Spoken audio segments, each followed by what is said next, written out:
Se a emenda for aprovada, você não vou embora do nosso país. Esse vídeo do Sócrates é resultado de uma luta pela democracia em tempos sombrios do nosso país, durante a ditadura militar. Na manhã da última terça-feira, no dia 12 de setembro de 2023, o Corinthians lançou seu uniforme número 3 para a temporada. O lançamento se deu no Vale do Anhangabaú, com alguns jogadores e algumas jogadoras com o novo manto do timão.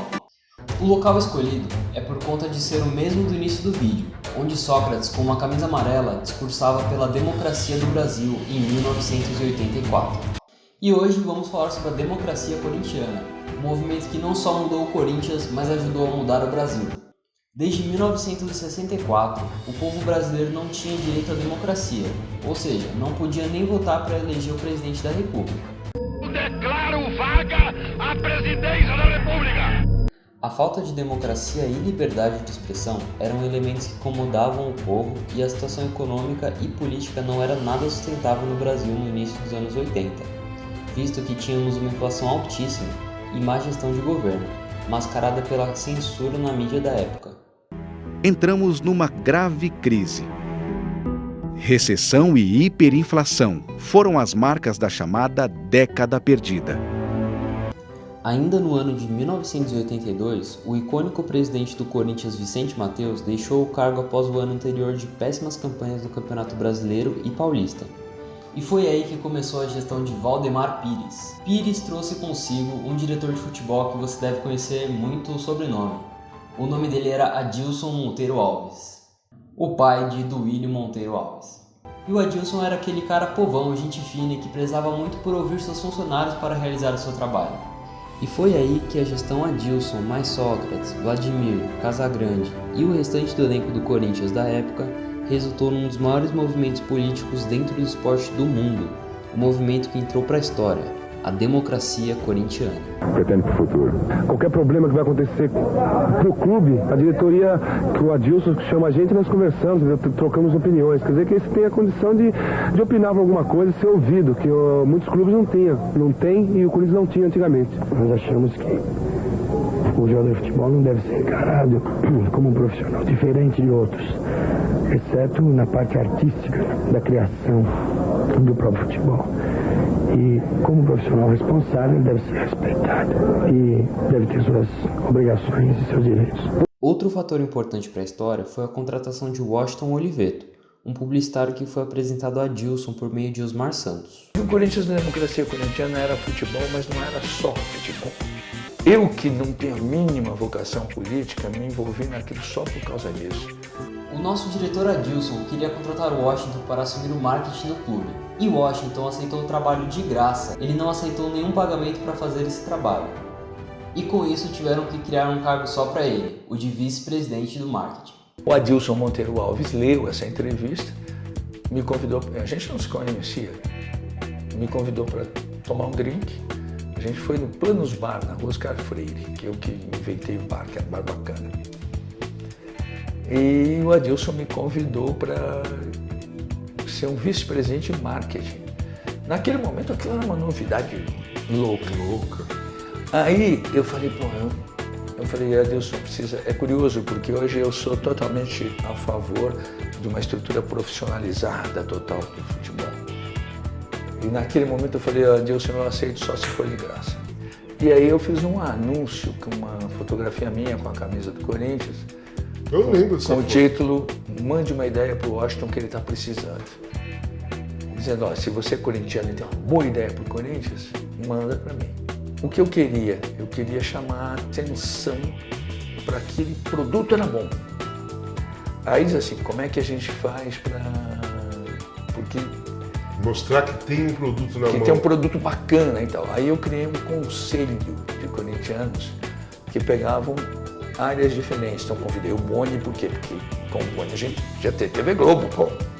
Convidei a Glória Calil, minha comadre, madrinha da minha filha, para a mulherada bacana, pensar no Corinthians. Convidei um monte de gente, criamos o conselho. E aí, após a chegada de Washington e Adilson no Corinthians, eles se reuniram com Sócrates, a fim de discutir sobre as primeiras eleições após o golpe militar de 1964. as eleições para governador do estado de 1982.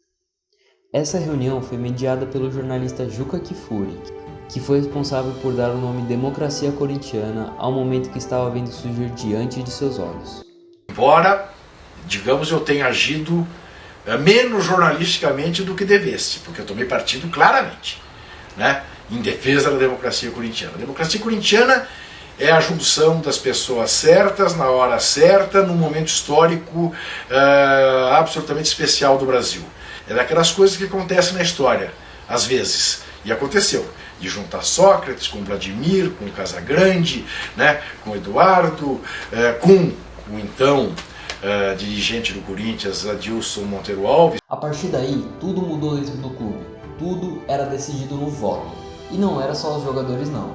Todos dentro do clube, inclusive dirigentes e comissão técnica, tinham votos do mesmo peso do que os jogadores. Esses votos definiam contratações, horário dos treinos e algumas regras internas. Até o valor da premiação de uma vitória dentro de campo, o famoso bicho, era decidido internamente, com base no desempenho da partida, quem levaria mais. Tudo através do voto igualitário. O roupeiro e o diretor tinham o mesmo peso de voto. Isso mudou completamente o rendimento do time dentro de campo. O Timão conquistou o bicampeonato paulista de 1982 e 83, além de chegar na semifinal do Campeonato Brasileiro em 82.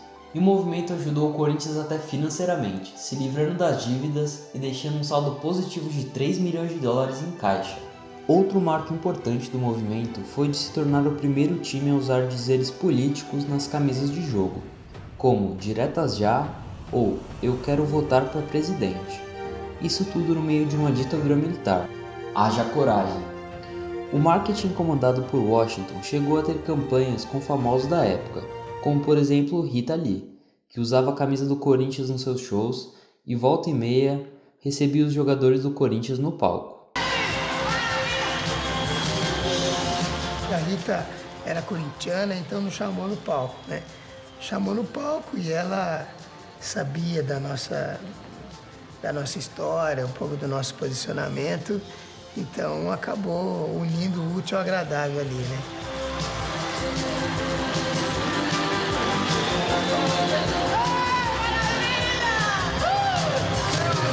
E é quando o Corinthians vira moda nacional, o Corinthians vira novela da Globo, o Corinthians vira um clube realmente nacional, o Corinthians participa dos comícios das diretas, participa dos shows com a Rita Lee. Ali é um momento realmente particularmente glorioso da história do Corinthians e da história do Brasil. Como o movimento estava dando certo dentro do clube, os jogadores resolveram participar mais ativamente na política do Brasil. Isso se deu a partir da emenda Dante de Oliveira, uma emenda constitucional que, caso fosse aprovada, o povo brasileiro podia, depois de mais de 20 anos sem poder votar para presidente da República, finalmente exercer seu direito como cidadão. É um clima de democracia, é o povo que fala, dizendo que quer as eleições diretas. Ele quer que lhe seja devolvido o direito que sempre foi reconhecido ao povo brasileiro, de escolher o presidente da República. E os jogadores apoiaram essa emenda, comparecendo no histórico comício das diretas já no Vale do Anhangabaú, o mesmo do começo do vídeo. E o momento mais importante do comício foi quando Sócrates prometeu ficar no Corinthians caso a emenda fosse aprovada. Pois é, a demanda não foi aprovada e como Sócrates já tinha uma proposta para jogar na Fiorentina da Itália, iniciou-se aí o declínio da democracia corintiana. Após Sócrates, Casagrande também acabou saindo do Timão para jogar no São Paulo. E após Adilson Monteiro Alves, o diretor de futebol da democracia, perder a eleição para suceder Valdemar Pires após a sua saída, pôs um ponto final no maior movimento político dentro do esporte. Então é isso, pessoal, essa é a história da democracia corintiana. Se você gostou do vídeo, deixe seu curtir, se inscreva aqui no meu canal, e escreva aqui embaixo o que você achou do vídeo. E deixe aqui nos comentários o que você achou da nova camisa do Timão. É nóis, pessoal, abraço!